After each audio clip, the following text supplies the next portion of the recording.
when you travel, there is a risk that you could leave something behind. Guess what I left behind? I left behind my phone. This is not something that normally happens to me. I've never left a phone on any mode of transportation before. But here's what happened. I am used to traveling on the Amtrak train, the Amtrak Acela in Washington, D.C. to Boston, and from Boston back to Washington, D.C. And when you travel in these wonderful, wonderful trains, the conductor comes and scans your boarding pass. So the conductor will come, you can show them your phone, and then you place your phone in a safe place. For me, I place it back in my bag. But what happened in this situation is I took a train from Rocky Mount, North Carolina, to Charleston, South Carolina, and the conductor only asked for my name, or my husband's name in that case. And so they didn't scan the boarding pass. So I took my phone, put it in my pocket, and it fell out when I was resting on the train. So you got to be very careful of what can happen. Things happen, things fall out. It's a different atmosphere, and you're probably thrown off a little bit. I know I was a little thrown off by the system. Things were a little different. So what I did afterwards is I went and I reported my phone missing to the conductor right at the station, and they were so professional. I went and he got my information. First, he didn't really believe me. As I said, we searched, and I have to say to him, are you sure you're checking the right car? Because there's no place else I could have left it, because I was on a train and it was only there. It's the only place I had my phone last. I didn't see it again. So they eventually found the phone. He told me it was going to be in. I think it was like 9:15 that day. It did not come in that day. The conductor had forgotten, and they said it would be 9:45 on another train coming up. And then that one wasn't there because they'd forgotten. So we called it in again the next day. I said, listen, either you're going to bring it to me or I'm coming to you. And they actually provided my phone. It was a couple of days, I had my phone again. So it was a very professional operation. You don't have to fear, am I going to get my product or my item back? You're going to definitely get it back.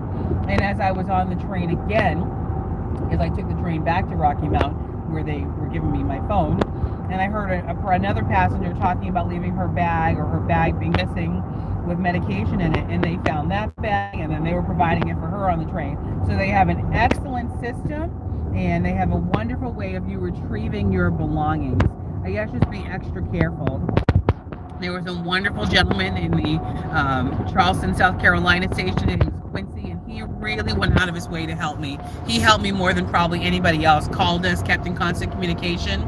There were some other conductors who, made one phone call or whatever, helped a little bit, and then connected me with somebody else. But Quincy was definitely the one who probably helped in the most way. There were some subtle hints of racism I could see down there. I'm so used to the Acela and such a high level of travel when I travel from Boston to Washington that I'm not used to seeing these kind of subtle things. But sometimes I travel coach, sometimes I travel business, sometimes I travel first class. I can't wait to try the roomette. I'm really looking forward to being in the room one day.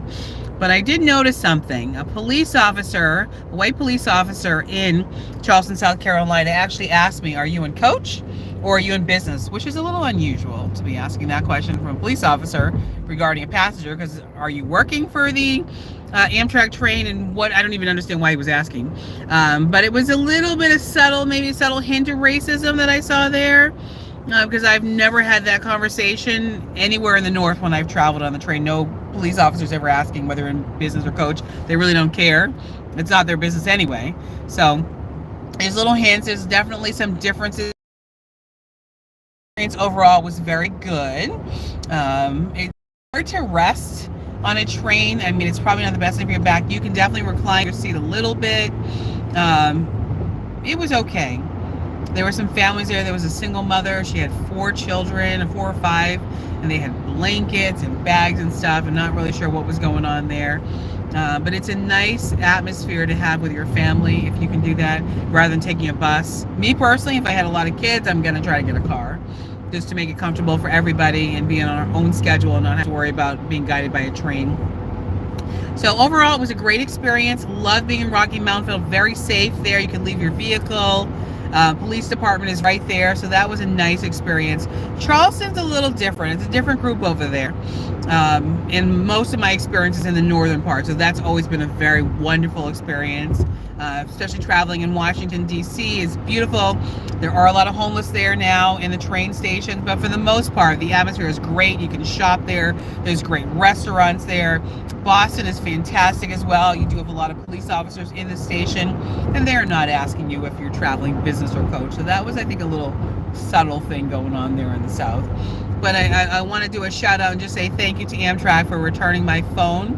Thank you for the communication. Thank you for the time frame in which I got it back. It can be a very scary thing to lose your items. I can only imagine for people who've lost a laptop, iPad, or something like that. But it was very quick. It was very straightforward. I'm so grateful, and I'm happy to take my next Amtrak. Have an amazing day. Happy Sunday. Sonja Galyon-Kamonika here, SonjaGalyon-Kamonika.com, the author of 10 Things I Wish I Knew as a Single Parent. And if you want any more tips on Amtrak, just let me know. Have an amazing day. Happy Sunday. Happy Sunday Fun Day.